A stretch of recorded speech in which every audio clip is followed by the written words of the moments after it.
Bismillahirrahmanirrahim. Assalamualaikum warahmatullahi ta'ala barakatuh. Alhamdulillah rabbil alamin, wassalatu wassalamu ala asyrafil anbiya al-mursalin wa ala alihi wa sahbihi ajma'in. Alhamdulillah, in the previous video I have given you an overview of how we are going to use coherence in terms of understanding the brainwave pattern and how we can achieve coherence for healing. We will go through a lot of challenges in life as we go through in life. So there are approaches in which we can use this understanding in terms of our holistic approach to life, as well as our holistic approach to achieving coherence at the spiritual, emotional, mental and physical level, and using that to overcome our current challenges in terms of our psychological challenges, our challenges in terms of life, in terms of having to face toxic people, people who are terrible in so far as doing threats and so on, or having to face post-traumatic stress syndrome, or OCD, or whatever it is, or borderline personality disorder. So many of these things that we are facing, because each and every one of us will have to face all kind of challenges within the modern world. So we have psychological trauma, we also have physical trauma, we have mental trauma, and we also actually, the modern man has most of all, they have a spiritual trauma or a spiritual disconnect from the reality of their being as a human being. So once they disconnect themselves from the Creator Allah subhanahu wa ta'ala, they become like a flotsam, a little garbage floating in the seas of nothingness. They don't know why they are on this earth, where they are going to, and what are their who to turn to, especially when they have challenges in life. So inshallah, from the Islamic perspective, especially when we are teaching Islamic psychology, we must understand how we are going to heal ourselves, for example, from the challenges of this dunya, living in this dunya. Alright, so I'm going to talk about how we are going to face that challenge. We will be facing challenge in terms of, for example, most of us will not have this existential challenge insofar as having no food. We have food on the table, alhamdulillah. In the modern world, most of us have shelter, have clothing, we are not homeless. But some may be homeless. That's even a much more severe case. So, but what are the stresses in life that we face? We face stresses in life in terms of conflict. That means our conflict with our spouse, with our family, with our friends, with our society, our conflict insofar as even the sociological structure within which we are living, we could face all kind of stresses. So how are we going to heal those stresses? Whether it is fear of death, fear of no job, fear of cancer, fear of so many of these fears that I've mentioned earlier on. We focus on the psychological fear. Most of the psychological fear that we face will be the fear that is transcending into anxiety and depression. So we have anxiety and depression as the main core problem. So we are anxious, for example, if you are a parent, anxious for the well-being of your child so far as they do well in school, then you pressure that child, and that child get anxiety, or that child get depression.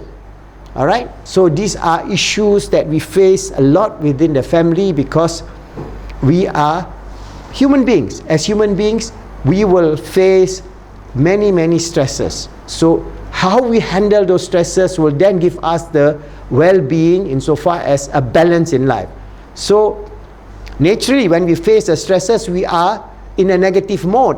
So when we are in a negative mode, our physical body would then be stressed out in terms of lack of energy, in terms of lack of will to wake up or even to do things.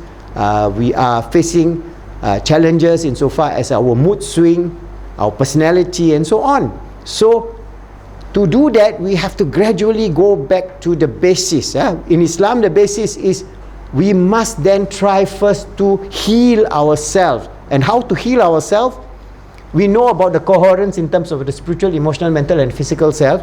So we have to use our akal, which is linked to our qalb. So our heart naturally will have there will be a communication between the akal and the qalb. So there will be this inner speech. Every moment of our life, we have 50 to 70,000 thoughts, which is repeated over and over again. And 90% of those thoughts, what you think yesterday and what you think tomorrow and day after tomorrow will be the same thing.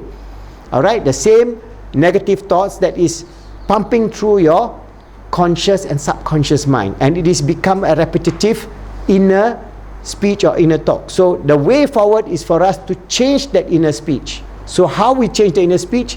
We then, for example, if we have these feelings of hatred to somebody, then what we do is we turn to Allah and we ask forgiveness from Allah subhanahu wa ta'ala and forgive that person who has done some wrong to us, because forever we cannot hold a grudge to that person, because forever if you hold a grudge to that person, forever you have this hatred, and this hatred will going to eat into your psyche.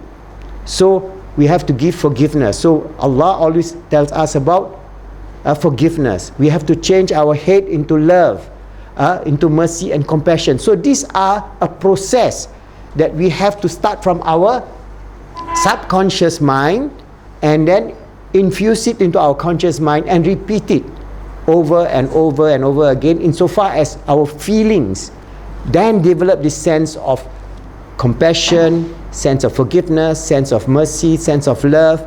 Then you then will change yourself from a negative inner speech to a positive inner speech. But that process may take 3 months, 6 months, whatever length that is required. So you will face all kind of challenges, and the best is always when you have that, you change your inner speech, knowing that Allah is ever willing to help you. So when you do your ibadah, when you are transforming your roh, because your qalb is already now becoming more positive, you're transforming your roh through our salah, through our dua, through our ubudiyah to Allah subhanahu wa ta'ala. Each time you repeat those positive things, that is going to help you out. For example, we are always having a lot of feelings insofar as we are not at calmness. So Allah has a beautiful name. Allah is Ya Salam. So we tell ourselves whenever we have this no feeling of calmness in terms of our physical, our inner speech, our both the conscious and subconscious inner speech, which is manifesting in our body, which is manifesting in our qalb, then what we do is say, Ya Allah, Ya Salam, Ya Allah, Ya Salam, bless me with peace and tranquility, and so on. So you do your tafakkur and tazakkur in a small way using Asmaul Husna, and there are many Asmaul Husna which you can then use it. For example, you have this trauma of not enough money. So what you do, you turn back to Allah at the spiritual level and your qalb.